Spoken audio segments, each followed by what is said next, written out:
Hello students, इससे पहले का हमने लास्ट वीडियो में पढ़ लिया था। अब हम नेक्स्ट टॉपिक शुरू करेंगे। Drafting committee and constituent assembly. First some basic principles were decided and then a drafting committee under the chairmanship of doctor Bhimrao Ambedkar prepared a draft constitution for discussion. देखो, पहले कुछ बेसिक प्रिंसिपल्स को decide किया गया, उसके बाद एक ड्राफ्टिंग कमेटी बनी। किसकी चेयरमैनशिप के अंडर में? डॉक्टर भीमराव अंबेडकर के जो है उसके ड्राफ्टिंग कमेटी के चेयरमैन थे। और एक तरीके से जो ड्राफ्ट कॉन्स्टिट्यूशन था उसको डिस्कशन के लिए तैयार किया गया। और ये जो डिस्कशन था ड्राफ्ट कॉन्स्टिट्यूशन का, वो क्लॉज बाई क्लॉज हुआ। जो मेंबर थे ड्राफ्टिंग कमेटी के, उन्होंने क्या किया था कि जो काम था उसको 114 दिन में पूरा कर लिया था। और more than 2000 constitutional amendment were made, यानी कि जो 2000 से भी ज़्यादा जो कॉन्स्टिट्यूशन संशोधन थे वो किए गए थे। और प्रत्येक डॉक्यूमेंट जो वहाँ पे प्रेजेंट किया गया था, या फिर जो वर्ड, जो भी एक वर्ड, एवरी वर्ड जो वहाँ पे बोला गया था, उसको कॉन्स्टिट्यूएंट असेंबली में जो भी चीज़ें प्रेजेंट हुई है, जो भी बोला गया, उसको रिकॉर्ड किया गया और उसको प्रिजर्व किया गया। These are called constituent assembly debates. और इनको क्या बोला गया? कॉन्स्टिट्यूएंट असेंबली डिबेट बोला गया। और बाद में इनको 12 बल्कि वॉल्यूम में प्रिंट कर दिया गया।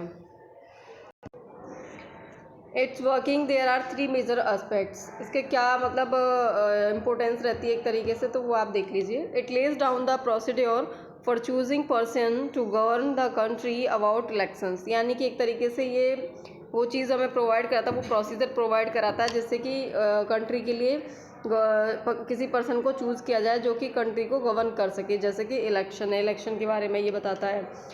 Second, it defines who will have how much power to take the decision, distribution of power among the executive, legislature and judiciary. क्या करता है? ये डिफाइन करता है कि किसके पास कितनी पावर रहेगी, इसका डिसीजन करता है। और जो एग्जीक्यूटिव, लेजिस्लेचर है, जुडिशियरी है, उनके बीच में क्या करता है? पावर का डिस्ट्रीब्यूशन करता है।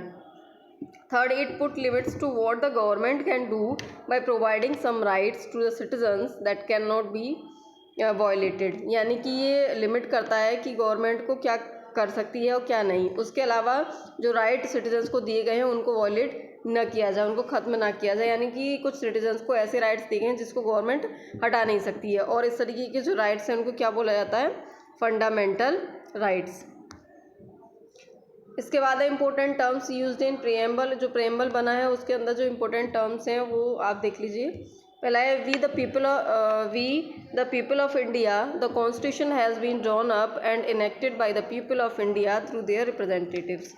यानी कि जो हम की जो पीपल है इंडिया के, वो ये कहते हैं कि जो कॉन्स्टिट्यूशन है उसको ड्रॉप किया गया और लोगों द्वारा इनेक्टेड किया जाएगा। इसके अलावा क्या है कि कैसे उसको लागू किया जाएगा कि वो क्या करेंगे? अपने रिप्रेजेंटेटिव्स को चुनेंगे और उनके थ्रू जो है वो सारी चीज़ें जो कॉन्स्टिट्यूशन में दे रखी हैं संवैधानिक तौर पर देश के अंदर लागू की जाएंगी।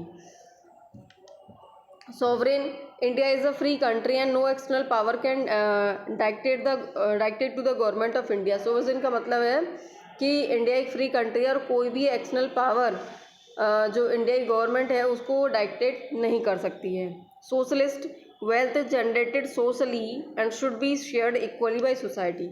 इसमें यह है कि जो वेल्थ है उसको सोशली जनरेट किया जाता है, उसके अलावा इक्वली सोसाइटी में शेयर भी किया जाना चाहिए। नेक्स्ट है secular, there is no official religion and all religions are treated with equal respect by the government. इसका मतलब है कि कोई भी ऑफिशियल रिलीजन नहीं है और सारे जो रिलीजन्स हैं उनको इक्वली रेस्पेक्ट के साथ ट्रीट किया जाएगा गवर्नमेंट के द्वारा। ठीक है। Democratic, we have adopted a form of government in which people elect their rulers and hold them accountable. यानी डेमोक्रेटिक का मतलब है कि इसमें क्या है कि वो गवर्नमेंट की उस फॉर्म को जो है अडॉप्ट करते हैं जिसमें क्या है कि लोग जो है अपने रूलर्स को चुनते हैं। Republic, the head of state is an elected person and it is not a hereditary position. Republic का मतलब है कि जो हेड होगा स्टेट का वो एक इलेक्टेड पर्सन होगा, लोगों द्वारा चुना गया होगा, वो ना कि कोई हेरिडेटरी पोजीशन होगी कि मतलब पहले की तरह जो डायनेस्टी चलती थी कि पहले फादर है फिर उसका बेटा है फिर उसका बेटा है, ऐसा कोई सिस्टम नहीं होगा। जो भी पर्सन वहाँ पे बैठेगा उसको जनता ही इलेक्ट करके लेके आएगी। Justice, the laws would not discriminate between citizens on the basis of caste, religion and gender। यानी कि जो कानून है किसी भी तरीके का उसको लेकर के डिस्क्रिमिनेशन नहीं होना चाहिए, चाहे सिटीजन्स के बीच में, चाहे वो कास्ट किसी कुछ भी हो, रिलीजन कुछ भी हो, जेंडर कुछ भी हो, इनके बीच पर कोई भी डिस्क्रिमिनेशन लॉज को लेकर के नहीं होना चाहिए। The government would work for the welfare of poor and oppressed so that social inequalities are reduced। जो गवर्नमेंट है उसको पुअर के मतलब हित में काम करना चाहिए ताकि जो सोशल इनइक्वालिटीज़ हैं उनको ख़त्म किया जा सके। Liberty, citizens are free to express their opinion and there are no unreasonable restrictions on their liberty. देखो जो सिटीजन्स हैं वो फ्री हैं अपने ओपिनियंस को एक्सप्रेस करने के लिए और यहाँ पे कोई भी अनरीजनेबल रिस्ट्रिक्शंस नहीं लगनी चाहिए उनकी आज़ादी पर, उनकी लिबर्टी को लेकर के। Equality, all citizens are equal before the law irrespective of difference in social economic condition. देखो सारे जो सिटीजन्स हैं वो जो कानून के सामने जो है समान रूप से हैं, चाहे वो सोशो इकोनॉमिक कंडीशंस को लेकर के डिफरेंसेस हो, लेकिन उनको लेकर के भी क्या है कानून के सामने सभी लोग समान हैं। Fraternity, each citizen should respect the feeling of brotherhood and no one should treat a fellow citizen as inferior. इसका मतलब है भाईचारा, यानी कि जो सिटीजन्स हैं उसमें क्या एक दूसरे के अंदर भाईचारे की भावना होनी चाहिए और कोई भी एक दूसरे को इन्फीरियर जो है ट्रीट ना करें, यानी अपने से इन्फीरियर किसी को ट्रीट ना करें। लोग क्या करेंगे एक दूसरे की रेस्पेक्ट करेंगे और एक दूसरे के बीच में भाईचारा बना के रखेंगे। तो यहाँ पर ही आपका चैप्टर ख़त्म होता है। आई होप आप लोगों को क्लियर हो गया होगा।